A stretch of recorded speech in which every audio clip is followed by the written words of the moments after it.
Sir government employees కి pension release కావట్లేదు, చాలా పోస్ట్ పోన్ అవుతుంది, అయినా వాళ్ళు కోర్టు వరకు వెళ్తున్నారు. సో దీని మీద మీ అభిప్రాయం ఏంటి? ఇప్పుడు రాణి గారు, ఈ రాష్ట్ర ప్రభుత్వం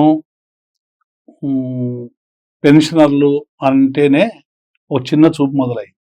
అసలు రిటైర్మెంట్ అంటేనే తెలంగాణలో భయకంపితులు అవుతున్నారు. దాదాపు 9,000 మంది రిటైర్ అయిన ఉద్యోగులు నిద్ర లేని రాత్రులు గడుపుతున్నారు. కారణం ఏంటంటే ఏ ఉద్యోగికైనా రిటైర్మెంట్ అనేది ఒక కీలక ఘట్టం. అంటే వాళ్ళ పిల్లలకు కానీ వాళ్ళ కొడుకులకు కానీ ఓ 30 ఏళ్ళు జీవితం ఉద్యోగం చేసిన తర్వాత వచ్చే 5 లక్షలు 10 లక్షలు 15 లక్షలు 20 లక్షలు ఆ కుటుంబానికి అవసరాలకు ఉపయోగించుకుంటాడు. కొందరు పెళ్లిళ్ళు చేయాలని పోస్ట్ పోన్ చేసుకుంటారు, కొందరు తమకు కిడ్నీలు ఫెయిల్యూర్ అయినా క్యాన్సర్ ఉన్నా రకరకాలున్నా రిటైర్మెంట్ అప్పుడు పైసలు వస్తాయి కదా అప్పుడు చేసుకుందాంలే అంటాడు. అప్పులు ఏవైనా ఉంటే తీర్చుకుందాం అనుకుంటాడు, లేకుంటే ఏదైనా ఇల్లు చదువుకుందాము ఇల్లు బాగా చేసుకుందాం అంటే రిటైర్ అయినాక చేసుకుందాం అంటే ఒక రిటైర్మెంట్ కు చాలా ప్లాన్లు వివిధ రకాలుగా ఉంటాయి. ఈ ప్రభుత్వంలో మార్చి 24 నుంచి రిటైర్మెంట్లు స్టార్ట్ అయింది. ఎందుకంటే 58 ఏళ్ళ నుంచి 61 ఏళ్ళు ఏజ్ పెంచడం వల్ల మార్చి 24 నుంచి ఉద్యోగుల రిటైర్మెంట్ స్టార్ట్ అయింది. ఇవాళ మనం మార్చిలో ఉన్నాం, దాదాపు ఫిబ్రవరిలో ఉన్నాం, అంటే 1 ఇయర్ అవుతుంది. ఈ 1 ఇయర్ నుంచి ఏ ఉద్యోగికి కూడా జీపీఎఫ్ ఇస్తలేరు, సరెండర్ లీవ్ ఇస్తలేరు, గ్రాట్యుటీ ఇస్తలేరు, తర్వాత గ్రూప్ ఇన్సూరెన్స్ ఇస్తలేరు, కమిటేషన్ ఇస్తలేరు.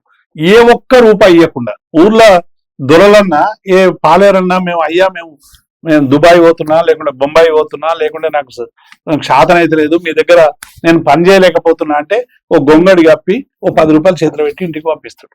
అంతకంటే దుర్మార్గంగా ఈ ప్రభుత్వం ఒక్క రూపాయి కూడా పెన్షనర్లకు ఇస్తలేదు. చాలా మంది కోట్లకు కూడా పోయారు.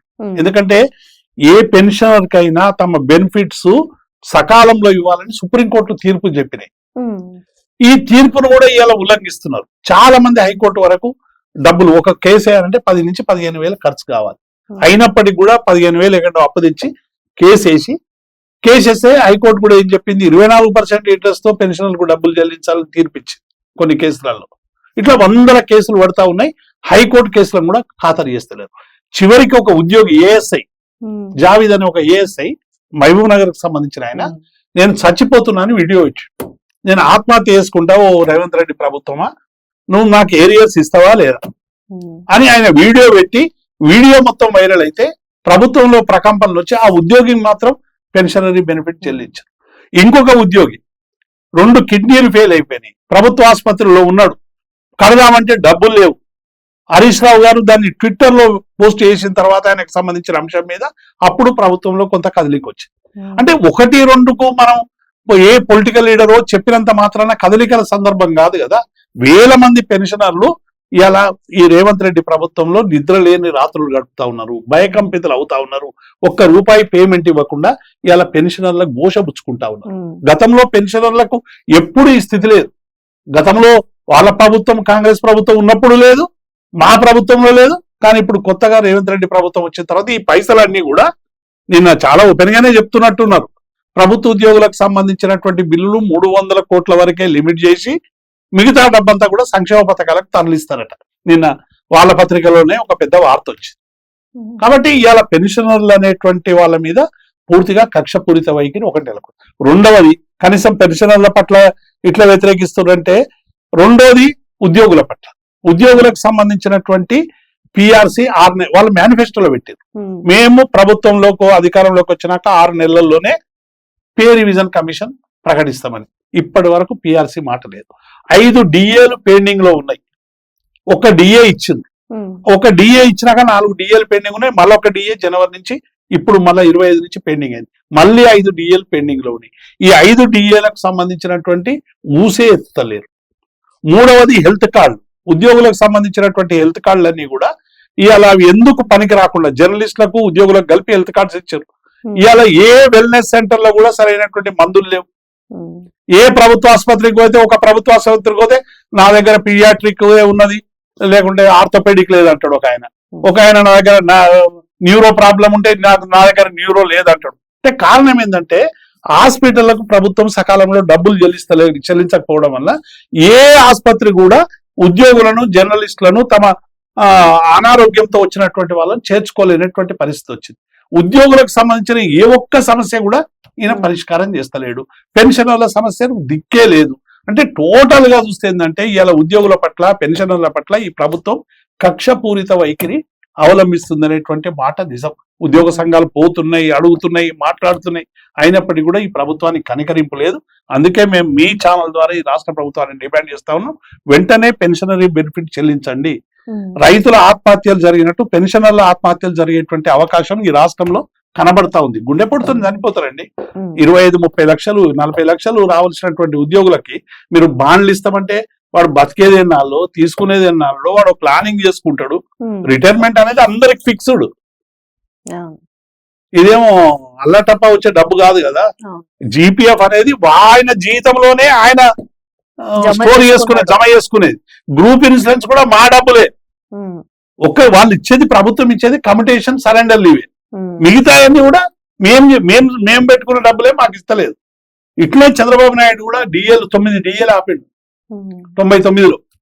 డిఏలు ఆపితే అప్పుడు పెన్షనర్లు అందరూ ఏం చేశారంటే ప్రతి 100 రూపాయలు ఖర్చు పెట్టి పోస్ట్ కార్డు కొని జీవిత కాలంలో తెలుగుదేశం కోట్ అయ్యొద్దని వాళ్ళకి సంబంధించిన 100 మందికి, ఒక్కొక్క పెన్షనర్ 100 మందికి పోస్ట్ కార్డులలో కార్డులు పంపించు.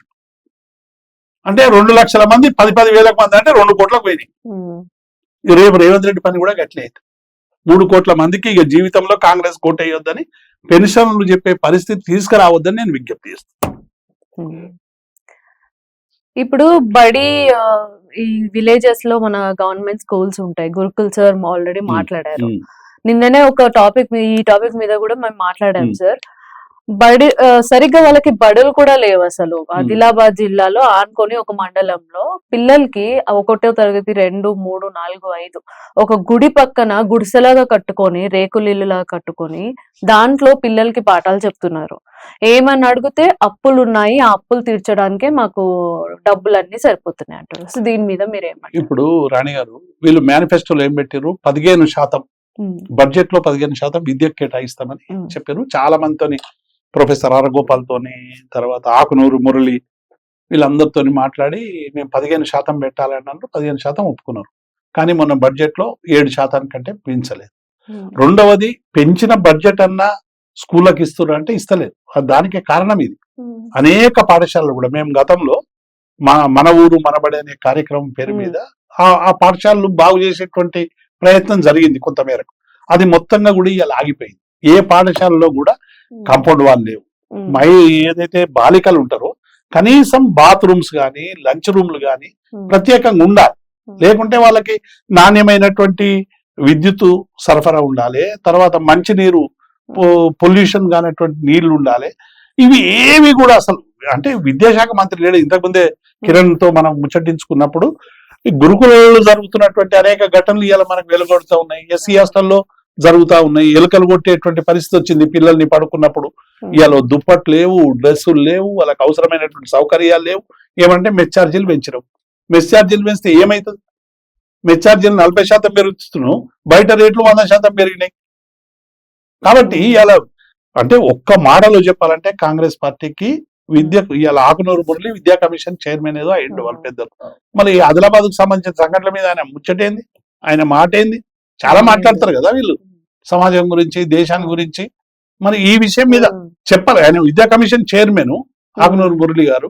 మరి ఆదిలాబాద్ లో ఇటువంటి ఘటనలు జరుగుతున్నప్పుడు, గురుకులాల్లో 54 మంది చచ్చిపోయినప్పుడు రేవంత్ రెడ్డికి ఒక లేఖ రాయాలి కదా.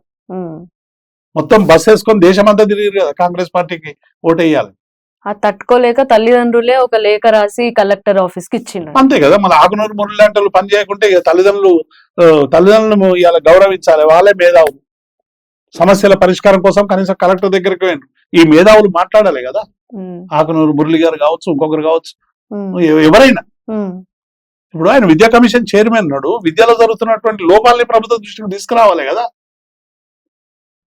అది ఏది లేదు. మొత్తం ఎట్లయిపోయిందంటే దున్నపోతు మీద వాన అని అంటారు తెలంగాణలో. అట్లే అయిపోయింది. ఈ ప్రభుత్వానికి ఎన్ని చెప్పినా వాళ్ళు స్పందించరు, కనికరించరు, సమస్య పరిష్కరించరు. ఈ ప్రభుత్వం పోవాలని ప్రజలు అంటున్నారు. కానీ ఎన్నికలు వచ్చావు ఇంకా 3 ఏళ్ళు 4 ఏళ్ళు ఈ ప్రభుత్వ పరిపాలనలోనే ఉండాలి మనం. ఇప్పుడు 10 బీఆర్ఎస్ ఎమ్మెల్యేలు పార్టీలో ఉన్న వాళ్ళు ఎవరైతే కాంగ్రెస్ పార్టీకి వెళ్ళారో వాళ్ళు ఇప్పుడు కాంగ్రెస్ పార్టీలో ఉన్నారో వాళ్ళు వచ్చారు ఇప్పుడు బీఆర్ఎస్ పార్టీ. ఉప ఎన్నికలు వస్తాయేమో అనే ఆశతో. సో ఇప్పుడు బీఆర్ఎస్ పార్టీ బీఫామ్ మీద ఎన్నికై 10 మంది కాంగ్రెస్ కండువగా ఒప్పుకున్నారు. అంటే 2/3 పార్టీ నుంచి ఎవరైనా 2/3 పోతే మా 38 మంది మేము ఉన్నాం, 26 మంది పోతే వాళ్ళు మళ్ళీ పోటీ చేయాల్సిన అక్కర్లేదు. పార్టీ లెజిస్లేటర్ పార్టీలో చీలిక పేరు మీద వాళ్ళని కలుపుకోవచ్చు. అది రాజ్యాంగంలో ఉంది. అది కూడా సరైనది కాదు. అది మేం చేసినా ఇంకోళ్ళు చేసినా తప్పే. కానీ ఇప్పుడు ఏమైపోయిందంటే దానం నాగేందర్ గారు ఫర్ ఎగ్జాంపుల్ దానం నాగేందర్ గారు ఖైరతాబాద్ మా బీఫామ్ మీద గెలిచినటువంటి వ్యక్తి. ఆయన మా పార్టీకి రాజీనామా చేయకుండానే పార్లమెంట్ లో సికింద్రాబాద్ నుంచి కాంగ్రెస్ బీఫామ్ మీద పోటీ చేశాం. ఈ రెండు కూడా మా బీఫాము కాంగ్రెస్ పార్టీ బీఫామ్, ఈ రెండు బీఫామ్లు ఇవాళ ఎలక్షన్ కమిషన్ దగ్గర ఉన్నాయి. మరి ఎలక్షన్ కమిషన్ డిఫెక్షన్ కు సిఫారసు చేయాలి కదా. ఇది ఎవరో సాక్ష్యం చెప్పాల్సిన అవసరం లేదు. వాళ్ళ దగ్గరనే ఉన్నటువంటి సజీవ సాక్ష్యం ఇది. మిగతా వాళ్ళే వేరుగా చూద్దాం. దానం నాగేందర్ అయితే రెడ్ హ్యాండెడ్ గా టోటల్ గా డిఫెక్షన్ కు అవసరమైనటువంటి అన్ని ఆధారాలు ఆయనే ఎన్నికల కమిషన్ కి ఇచ్చాడు. రెండు బీఫామ్ సికింద్రాబాద్ చేసిండు. డైరెక్ట్ బీఫామ్ ఇచ్చినాక టవల్ కప్పుకోనిగా ఇదే మేము స్పీకర్ కి ఇచ్చినాం. మీరు డిఫెక్షన్ చేయండి, స్పీకర్ పట్టించుకోలేదు. హైకోర్టుకు పోయినాం, హైకోర్టు సరైన వాళ్ళు చెప్పారు. మేము ఇవాళ సుప్రీంకోర్టులో ఇచ్చినాం. సుప్రీంకోర్టు మన ఆదేశం ఇచ్చింది, మీరు వెంటనే చర్య తీసుకోండి అంటే సకాలంలో మేము సరైన సమయంలో చర్యలు తీసుకుంటామని లేదా కౌంటర్ ఇస్తే సరైన సమయం ఎప్పుడు వస్తుందని సుప్రీంకోర్టు అడిగింది. చాలా కేసులలో ఇటువంటి డిఫెక్షన్ అమలయ్యింది. కాబట్టి డెఫినెట్ గా మేము నమ్ముతున్నాం ఏంటంటే సుప్రీంకోర్టు నుంచి ఈ 10 మంది ఎవరైతే మా పార్టీ నుంచి బయటికి పోయినరో, మా బీఫామ్ మీద ఎన్నుకొని కాంగ్రెస్ పార్టీలకు పోయినరో, ఆ 10 శాసనసభ్యులకు అందరికి కూడా ఇలా డిస్క్వాలిఫికేషన్ వస్తుంది. అక్కడ ఉప ఎన్నికలు జరగబోతా ఉన్నాయి. డెఫినెట్ గా 10 ఉప ఎన్నికల్లో కూడా ఇలా తెలంగాణ బీఆర్ఎస్ పార్టీ గెలవబోతా ఉన్నది. కారణం కేసీఆర్ గారు మొన్న ఎర్రవెల్లి ఫామ్ హౌస్ లో గానీ నిన్న తెలంగాణ భవన్ కు వచ్చిన మొదటిసారి కూడా ఫస్ట్ మాట కూడా ఖచ్చితంగా ఉప ఎన్నికలు వస్తున్నాయి, అక్కడ బీఆర్ఎస్ గెలుస్తుందని చెప్పి అంత నమ్మకంగా చెప్తున్నారు. అసలు నమ్మకం మాకు చట్టాల మీద, రాజ్యాంగం మీద, న్యాయస్థానాల మీద అపారమైన గౌరవం ఉన్నటువంటి పార్టీ కనుకనే మేము నమ్ముతున్నాం. తప్పు జరిగింది. నేను ఇంతకుముందే మీకు ఉదాహరణతో చెప్పిన నాగేందర్ది ఎన్నికల కమిషన్ దగ్గరనే ఆధారాలు ఉన్నాయి. ఆ ఒక్క ఆధారం చాలు డిఫెక్షన్ చేయడానికి. ఎందుకు చేస్తలేరు? చేయమని మేము సుప్రీంకోర్టుకు పోయినాం. సుప్రీంకోర్టు తీర్పు త్వరలోనే వస్తుందని మేము భావిస్తా ఉన్నాం.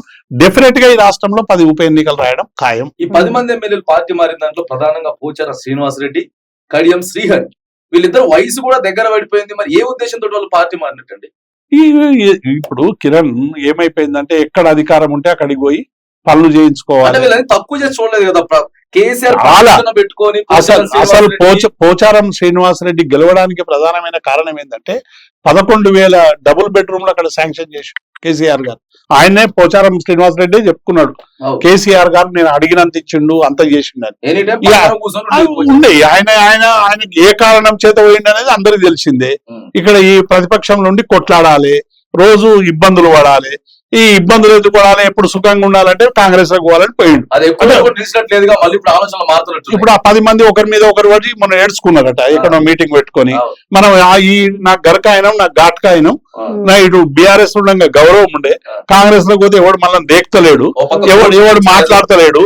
కోర్టు నుంచి ప్రెషర్ పెరుగుతా ఉంది, ప్రజలలో ఫిరాయింపు కారణమని ఎస్టాబ్లిష్ అయిపోయింది. ఒకవైపు ఆ వ్యతిరేకత వస్తుంది. ఇన్ని వ్యతిరేకతలు వచ్చినా మళ్ళీ రాజీనామా చేసి గెలుద్దాం అనుకుంటే రుణమాఫీ లేకపోయా, రైతు బంధు లేకపోయా, షాదీ ముబారక్ లేకపోయా, ఏది లేకపోయా ప్రభుత్వంలో వ్యతిరేకత వస్తుంది. కోర్టు తీర్పిచ్చే ముందు వీళ్ళే రాజీనామా చేసినట్టు కనబడుతుంది. డెఫినెట్ గా చేయాల్సి వస్తుంది, చేయకుండా రద్దు అవుతుంది. గెలువని ఇప్పుడు రాజీనామాలు పెట్టి అంత దమ్ముంటే ఇక రాజీనామా చేసి గెలువమనండి. ఇప్పుడు అనవసరంగా మాన్యమని అనిపిస్తుంది అనుకుంటా వాళ్ళకి. ఇప్పుడు అనిపించకపోవడం రేపు జరిగేది అదే. జరుగుతున్న చర్చ ఇప్పుడు సోషల్ మీడియాలో చర్చ, ప్రజాబాహుల్యంలో చర్చ జరుగుతా ఉంది. 10 మంది ఈ పార్టీని మోసం చేసి ఇంకో పార్టీలకు పోయినరు, 10 ఏళ్ళు అధికారం అనుభవించారు. ఆయన ఉప ముఖ్యమంత్రి అయిండు, ఈయన వ్యవసాయ శాఖ మంత్రి అయిండు, రకరకాలుగా వాళ్ళు ఎమ్మెల్యేలు అయినరు. కేసీఆర్ బొమ్మ మీద గెలిచిండ్రు. వీళ్ళు ఏడే గెలిచిండ్రు, కేసీఆర్ బొమ్మ మీదనే కదా. ఆయన ఉప ముఖ్యమంత్రి చేసిండు కడియం శ్రీహరి గారిని. ఏం తక్కువ చేసిండని ఈ పార్టీ నుంచి పోయిండు అంటే ఆయన బిడ్డకు టికెట్ కావాలంటే టికెట్ కూడా ఇస్తామని. ఇప్పుడు 100 మంది ఉద్యమకారులను తెలంగాణ ఉద్యమంలో పాల్గొని వీరోచితమైనటువంటి పోరాటాలు చేసి మాకు రాని గొప్ప గొప్ప అవకాశాలు వాళ్ళకు వచ్చినాయి. వాళ్ళందరూ కూడా ఇలా పార్టీని వదిలిపెట్టి వెళ్ళిపోవడం అనేటువంటిది తల్లికి ద్రోహం చేసినట్టు కదా వాళ్ళు. ప్రధానంగా వాళ్ళకే తలనొప్పిగా మారిపోయిందండి. అది 10 నియోజకవర్గాలు, మన భద్రాచలం నియోజకవర్గంలో గాంధీ భవన్ లో కొట్టుకున్నాం. ఈడేమో పటాన్ చెరువుకు పోతేనేమో మైపాల్ రెడ్డి ఆఫీస్ కు పోయి కాటాల శ్రీనివాస్ మనుషులంతా పోయి తుంగతుర్తిలో లొల్లైతుంది. జగిత్యాల ఎమ్మెల్సీ జీవన్ రెడ్డి సంజయ్ కి అదే పంచాయతీలు ఉన్నాయి. తుంగతుర్తిలో లొల్లైతుంది సామెల్కును ఆయనకు. ఇప్పుడు బిఆర్ఎస్ కి వద్దామంటే యాక్సెప్ట్ చేస్తారా? ఇప్పుడు మేము చాలా స్పష్టంగా మా కేసీఆర్ గారు ప్రకటన చేసినారు, ఎవరైతే ద్రోహం చేసినారో మా పార్టీ నుంచి వెళ్ళిపోయినరో ఎవరిని కూడా మేము వెనక్కి తీసుకోమని చాలా స్పష్టంగా ఆయన ప్రకటన చేసిండు. నిన్న విస్తృత స్థాయి సమావేశంలో కూడా మా ప్రజాప్రతినిధులు అందరూ కూడా అడిగింది, ఒకవేళ వాళ్ళు వస్తామంటారు సార్ వాళ్ళని మాత్రం తీసుకోకండి అని. అంటే ఇవాళ మేము చాలా టిఆర్ఎస్ పార్టీ ఎవరైతే మోసం చేసినరో ఎవరైతే ద్రోహం చేసినరో వాళ్ళ పట్ల డెఫినెట్ గా మా వైఖరి స్పష్టం. ఇదివరకే కేసీఆర్ గారు చేసిన దాని మీదనే మేము కట్టుబడి తీసుకోరా సార్. ఇప్పుడు పోచారం శ్రీనివాస్ రెడ్డి గారు వస్తారంటే తీసుకోరా, సమస్య లేదు. కేసీఆర్ గారు చెప్పినాక మా అధినేత చెప్పినాక మేమేంది చెప్పేది, కాబట్టి ఎట్టి పరిస్థితుల్లో ఉండదు. ఓకే సార్, ఇప్పుడు కాంగ్రెస్ పార్టీలో ఒక హామీ ఇచ్చారు, తులం బంగారం, 1 తులం బంగారం మేము ఇచ్చేస్తాము అని. నార్మల్ పర్సన్ కాదు కదా, పెద్ద పైసలు ఉన్నోడే కొనుక్కోలేకపోతున్న రోజులో ఇప్పుడు తులం బంగారము అది ఎలా అంత ఫ్రీగా ఇచ్చేస్తారో ఏమో చెప్పండి. ఇప్పుడు మనం చెప్పడం కాదు, హామీ ఇచ్చే ముందు కాంగ్రెస్ పార్టీ ఆలోచించాలి. 125 సంవత్సరాల చరిత్ర ఉన్న పార్టీ, వాళ్ళు బాగా చెప్పుకుంటారు మాకు ఆర్థిక నిపుణులు గొప్ప ఉన్నారు, చిదంబరం ఉన్నాడు, ఆర్బీఐలో పనిచేసిన మన్మోహన్ సింగ్ ఉండే అప్పుడు, తర్వాత రకరకాల నిష్ణాతులు ఉన్నారు, మాకు పరిపాలన అంటే తెలుసు, ఆర్థిక ఇబ్బందులను అధిగమించడం తెలుసు. మేమేదైనా చిన్న పార్టీ మాదో పెద్ద పార్టీ, గాంధీ ఫ్యామిలీ అని చెప్తారు. మళ్ళీ ఎందుకు హామీ ఇచ్చాను? తులం బంగారం 80-85 వేలు ఉంది. ఇప్పుడు 1 తులం బంగారం కొనడం అనేటువంటిది అదొక పెద్ద కలలాగా మారింది పేద ప్రజలకు. నువ్వు ఇస్తావన్నావు కదా, ఈ 85 వేలు ఎట్లు ఇస్తావు? ఇలా కాంగ్రెస్ పార్టీ సమాధానం చెప్పాలి. నేను తులం బంగారం ఇస్తానంటే ఇప్పుడు ఈ 14 నెలల్లో ఎన్ని లక్షల పెళ్లిళ్ళు అయి ఉంటాయి? కనీసం నువ్వు కేసీఆర్ గారు అప్పుడు ఇచ్చిన 1,16,000 కళ్యాణ లక్ష్మి షాదీ ముబారక్ చెక్కులు కూడా ఇస్తలేరు. అవి కూడా సరిగ్గా ఇచ్చినా చెల్లుబాటు అవుతలేవు. అవి అన్ని ఇవ్వండి అని చెప్పి ప్రజలు ఏం చేస్తారు? ఇక ఈయన అడిగి వచ్చిన కాడికే చాలనుకుంటారు. ప్రజలు దైనందిన జీవితంలో చేసే పోరాటం చేస్తారు, అడిగే పద్ధతులు అడుగుతారు. బీఆర్ఎస్ పార్టీ అడుగుతూనే ఉంది, ప్రజలు పోరాడుతూనే ఉన్నారు. అయినా కాంగ్రెస్ పార్టీకి సోయి లేదు, ఇచ్చిన హామీల పట్ల చిత్తశుద్ధి లేదు. ఇక మేము ఎట్లా గెలవమని అనుకుంటున్నారు. ఇక వాళ్ళు అలవిగానే హామీలు ఇచ్చి ఎట్లనే అధికారం రావాలి, కుర్చీలో కూర్చోవాలి అని అనేక రకాల హామీలు ఇచ్చారు. హామీల వైఫల్యమే ఇలా కొట్టొచ్చినట్టు కనిపిస్తుంది. అందులో కూడా ఈ తులం బంగారం ఉంది. అది స్థానిక సంస్థల ఎన్నికలు ఉన్నాయి, ఎంపీసీలు, ఎంపీటీసీలు, జెడ్పీటీసీలు, సర్పంచులు. బీఆర్ఎస్ సత్తా చాటుతుందా? డెఫినెట్ గా. ఇప్పుడు స్థానిక సంస్థల ఎన్నికలలో ప్రజలే తెలుసుకుంటారు, రుణమాఫీ చక్కగా కాలేదు, రైతు భరోసా చక్కగా రాలేదు, కళ్యాణ లక్ష్మి షాదీ ముబారక్ చక్కగా లేదు, పరిపాలన దరిద్రంగా ఉంది, కరెంటు చక్కగా వస్తలేదు. ఇవన్నీ కూడా ప్రజలు చూసి డెఫినెట్ గా నిర్ణయిస్తారు. ఎన్నికలలో స్థానాలు ఏం రాలేదు కదా, అప్పటికిప్పుడు మార్పు ఉంటుంది. ఇప్పుడు ఎంపీ ఎన్నికలు అనేటువంటివి ప్రధానమంత్రి ఎవరు కావాలని జరిగినటువంటి ఎన్నికలు. అలా మేము ఏ ప్రధానమంత్రికి సపోర్ట్ చేయలేదు, 2 అభ్యర్థులే ఉన్నారు అప్పుడు, రాహుల్ గాంధీ, మోడీ. కాబట్టి మేము ఏ కూటమిలో లేము కాబట్టి ప్రజలు మమ్మల్ని ఏమనుకున్నారు, అప్పటికే ఇది కేసీఆర్ ఎన్నిక కాదు, కేసీఆర్ ఎన్నిక అయిపోయింది కాబట్టి పార్లమెంట్ లో ఇట్లా ఎవరికి వేద్దామని సెరీన్ మీద ఇచ్చారు. ఇస్తే ఏం చేశారు, గాడిద గుడి తెచ్చారు. రేపు మన బడ్జెట్ లో 1 రూపాయి కూడా తీసుకురాలేదు కదా. ఈ 8 వాళ్ళకి 8 వీనికి 8 ఇచ్చడం దండుగా. అలా చంద్రబాబు నాయుడుకు ఒక ప్రాంతీయ పార్టీకి ఇస్తే ఆయన అమరావతికి పైసలు తెచ్చుకున్నాడు, పోలవరంకు పైసలు తెచ్చుకున్నాడు, రైల్వే బడ్జెట్ పెంచుకున్నాడు. నితీష్ కుమార్ కేస్తే ఆయన బీహార్ కు ప్రత్యేకమైన బడ్జెట్ తెచ్చుకున్నాడు. అయ్యో మేము తప్పు చేసినాం, కేసీఆర్ కేస్తే ఇవాళ 8 మంది ఎంపీలు ఇచ్చిన ఇవాళ మోడీ మెడల్ వంచి కొన్ని డబ్బులను వస్తుండే అని అనుకున్నారు. ఎంపీ ఎన్నికలు జరిగినప్పుడు కూడా ఇంత పెద్ద వ్యతిరేకత లేదనుకుంటా, అప్పుడు ఇంకా రాలే. ఇప్పుడు ప్రజలు ఆ సందర్భంలో ఏమనుకున్నారు, ఎవరు ప్రధానమంత్రి కావాలనే దాని మీద ఎన్నిక జరిగింది. ఆయన ప్రధానమంత్రి కావాలనుకున్న దానిలో రాహుల్ గాంధీ కావాలన్నా, మోదీ కావాలనుకున్న దగ్గర తెలంగాణ చాకచక్యంగా జవాబు చెప్పింది, మాకు ఎవరైనా పర్వాలేదని సరి 8 ఇచ్చింది. కానీ 8 ఇచ్చినా ఏమైపోయింది, ఇలా తెలంగాణకి ఇలా ప్రతీకారం తీర్చుకుంటున్నారు. బీజేపీ ఏమో 1 రూపాయి ఇస్తలేదు, ఈడేమో గట్టిగా ఫైట్ చేస్తలేడు. ఇలా తెలంగాణ ఎంపీలు లేనటువంటి లోటు టిఆర్ఎస్ ఎంపీలు, ఎందుకంటే బలంగా కొట్లాడేటువంటి శక్తి ఉన్నటువంటి నాయకులు ఇవాళ లేకపోవడం వల్ల ఇవాళ తెలంగాణకు అన్యాయం జరుగుతా ఉంది. తెలుగు రాష్ట్రాల్లో వ్యత్యాసం కనపడుతుంది. చాలా స్పష్టంగా కనబడుతుంది, చాలా స్పష్టంగా కనబడుతుంది. కాబట్టి ప్రజలు ఆలోచించాలి. ఈ గెలుపు ఓటములు అనేటువంటి మాకు సహజం. మేము ప్రజల పక్షం ఉండి పోరాడతాం. ప్రభుత్వం ఇవ్వకుంటే ఫైట్ చేస్తాం, అవసరమైతే ఉద్యమాలు చేస్తాం, అవసరమైతే కార్యాచరణ చేస్తాం. కానీ ప్రజలు అవసరమైన సందర్భంలో ఇటువంటి ప్రభుత్వాలకు వ్యతిరేకంగా స్పందించాలని మీ ద్వారా నేను డిమాండ్ చేస్తున్నాను. ఓకే, చిన్న సెక్షన్ ప్రజల నుండి ఒక లెవెల్ కేటగిరీ వరకు అసలు ఈ ప్రభుత్వం వద్దురా బాబు, మాకు మళ్ళా మా కేసీఆర్ సారే వస్తే బాగుండు అని రివ్యూస్ చూస్తున్నాం మేము రోజు. ఇప్పుడు ఇంతకుముందు కిరణ్ తో కూడా మాట్లాడినప్పుడు చెప్పినాం, వాళ్ళ హ్యాండిల్ కాంగ్రెస్ పార్టీ ట్విట్టర్ హ్యాండిల్లోనే ఫామ్ హౌస్ పాలనగా ఉన్నా, రేవంత్ పాలనగా ఉన్నా అంటే ఫామ్ హౌస్ పాలనే గొప్పగా ఉంది, అప్పుడే రైతు భరోసా వచ్చింది, రైతు బీమా వచ్చిందని చెప్పి ప్రజలు 80% ఓట్లు వేసారు. సరే, అది ఒకటి. రెండవది, నిన్న కేసీఆర్ గారు చాలా మాకు నిన్న సమావేశంలో చెప్పిండు, అరే వీడికి ఏదో మంచిగా చేస్తాడని వీడికి ఓట్లేస్తే వీడు రైతు భరోసా ఇస్తలేడు, రుణమాఫీ ఇస్తలేడు, ఏది చేస్తలేడు, ఆ కేసీఆర్ అయినా వచ్చినా బాగుండే అనే కాడికి అలా ప్రజలు వెళ్ళిపోతున్నారు. కారణం ఏంటంటే ఈ పరిపాలన పట్ల తీవ్రమైనటువంటి వ్యతిరేకత ప్రజలకు వచ్చేసి, అసలు 14 నెలల్లో ఏ ప్రభుత్వం మీద ఇంత తీవ్ర వ్యతిరేకత రాదు. సహజంగా ప్రభుత్వాలు 2 ఏళ్ల వరకు కొంత మంచి బాలుడుగా ప్రవర్తిస్తాయి, 3వ సంవత్సరం నుంచి కొద్దిగా వ్యతిరేకత స్టార్ట్ అవుతాయి జనరల్ గా. కానీ ఈ వచ్చిన నెల నుంచే ఈయన చెడ్డ బాలుడు అనేటువంటిది ప్రజలలో రిజిస్టర్ అయిపోయింది. కాబట్టి ఎన్ని చేసినా ఇలా కాంగ్రెస్ పార్టీ ప్రజల ముందు దోషిగా నిలబడ్డది. ఏ హామీలు అమలు చేయలేటువంటి పరిస్థితి కనబడ్డది. అలవిగానే హామీలు ఇచ్చింది. కేంద్ర ప్రభుత్వం అట్లానే తెలంగాణ పట్ల సౌత్ తల్లి ప్రేమ చూపిస్తుంది. ఈ సందర్భంలో ఇచ్చిన హామీలు అమలు చేయలేనటువంటి అశక్తత వలన రేవంత్ రెడ్డి ఫ్రస్ట్రేషన్ పోయి రకరకాలుగా మాట్లాడుతూ ఉన్నాడు. అసలు సమస్య పరిష్కరించమంటే డైవర్షన్ స్కీములు పెడతా ఉన్నాడు. ఇది పరిష్కరించాలంటే తెలుగు తల్లి పోయి విగ్రహం మార్చి ఆ చర్చలకు పోతా ఉన్నాడు. ఇంకొకటి అయితే హైడ్రా మీద చర్చ, ఇంకొకటి మూసీ మీద చర్చ, ఇంకొక పక్క మంత్రివర్గం మీద చర్చ, ఇంకొక పక్క కృష్ణా జలాల మీద చర్చ. అంటే మొత్తంగా కూడా సమస్యల పట్ల డైవర్ట్ చేసి ఇలా ప్రజలకు ఇచ్చినటువంటి హామీలను ఎగ్గొట్టేటువంటి ఒక దుర్మార్గమైనటువంటి కుట్ర ఈ రాష్ట్రంలో జరుగుతా ఉంది. చివరిగా మీరు ప్రధాన ప్రతిపక్షంలో ఉన్నారు, ఇంకో 3.5 ఏళ్ళు కొనసాగాల. సో ప్రజల పక్షాన నిలబడి మాట్లాడుతామంటున్నారు కాబట్టి భవిష్యత్ కార్యాచరణ ఏంటి? బీఆర్ఎస్ పార్టీ 3.5 సంవత్సరాలు, ఆ తర్వాత మరి 2028లో ఖచ్చితంగా మీరు అధికారంలోకి వస్తారని చెప్పి ఆశాభావం వ్యక్తం చేస్తా ఉన్నారు.